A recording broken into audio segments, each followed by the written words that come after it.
Di perbatasan Yogyakarta dan Jawa Tengah, terdiri salah satu mahakarya arsitektur Hindu terbesar di Asia Tenggara. Inilah Candi Prambanan, kompleks candi yang memadukan ketelitian teknik, keindahan seni, dan nilai spiritual yang telah bertahan lebih dari 1000 tahun. Oke, halo semuanya. Hari ini kita sudah sampai di Candi Prambanan. Kita akan mengulas lanjut tentang candi ini bersama teman saya, Hidan, dan anggota-anggota kelompok kita yang lainnya. Dadah.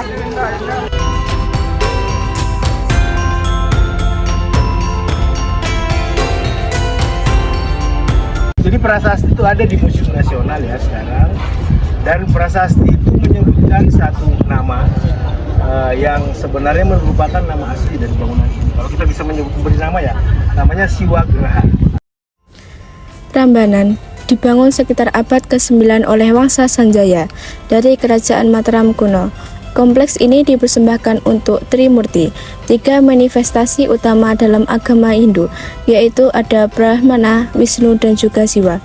Namun, perjalanan panjang Prambanan tidak selalu mulus. Peperangan, perpindahan pusat kerajaan, serta gempa besar menyebabkan runtuhnya sebagian besar bangunan. Kompleks ini tertidur berabad-abad, hingga akhirnya ditemukan kembali oleh para penjelajah dan kembali dipugar pada abad ke-20.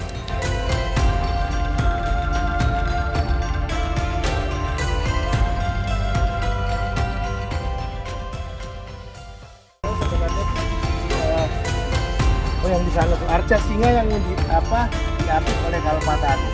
Di sana. Ini sistem kuncian batu. Nah, ini sistem kunciannya seperti ini. Jadi, seperti pasal, sama sekali tidak menggunakan perekat, semen, tapi ada sistem kuncian. Kompleks Prambanan terdiri dari 3 zona.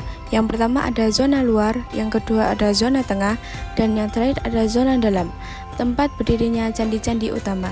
Di zona dalam inilah berdiri 3 candi utama, yaitu ada Candi Siwa, yang kedua ada Candi Wisnu, dan yang terakhir ada Candi Brahma. Pintu masuk, karena konon katanya konsepnya untuk menahan mara bahaya yang datang. Baik, kita berbicara tentang Stall of the Temple ya. Jadi dalam proses pembangunan candi itu kan ada tata caranya ya. Nanti baik teman-teman.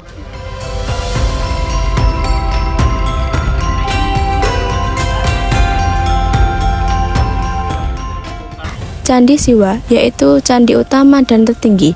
Di pusat kompleks berdiri Candi Siwa, bangunan tertinggi dengan ketinggian sekitar 47 meter.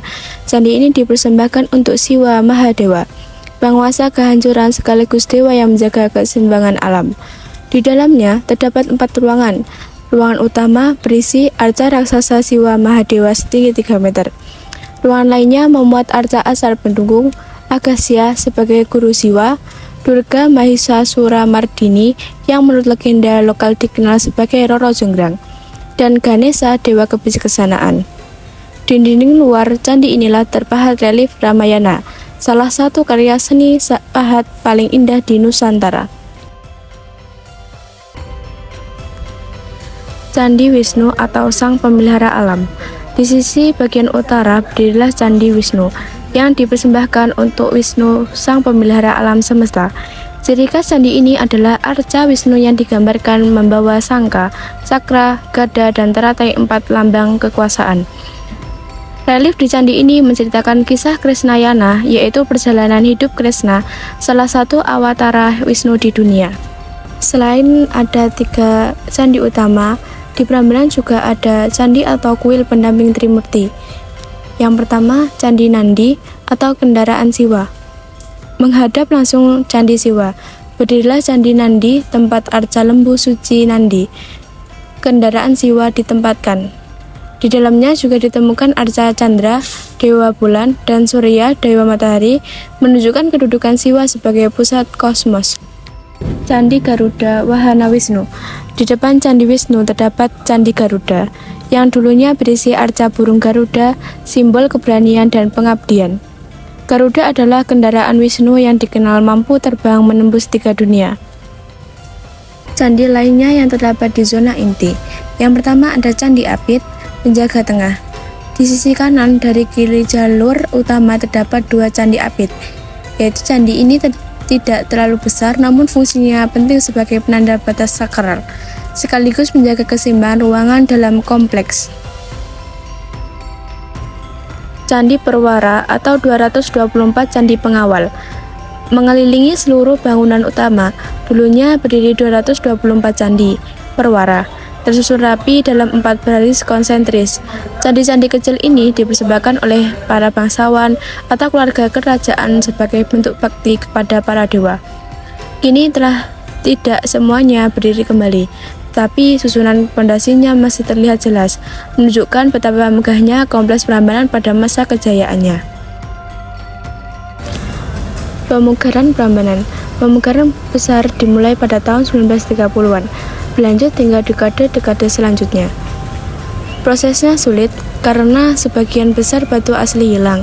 Prambanan hanya bisa dipugar jika minimal 70% batu asli ditemukan, aturan yang menjaga keaslian situsnya. Gempa besar tahun 2006 kembali merusak sebagian struktur, namun perbaikan dilakukan dengan teknologi modern hingga Prambanan kembali kokoh.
Nah, dari sini sudah terlihat sangat jelas bahwa Candi Prambanan adalah karya agung yang memadukan nilai spiritual, seni, dan kecerdasan leluhur Nusantara.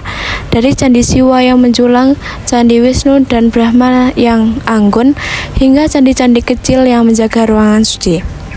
Semua bersatu dalam harmoni menjadi saksi bisu perjalanan ribuan tahun peradaban di Jawa.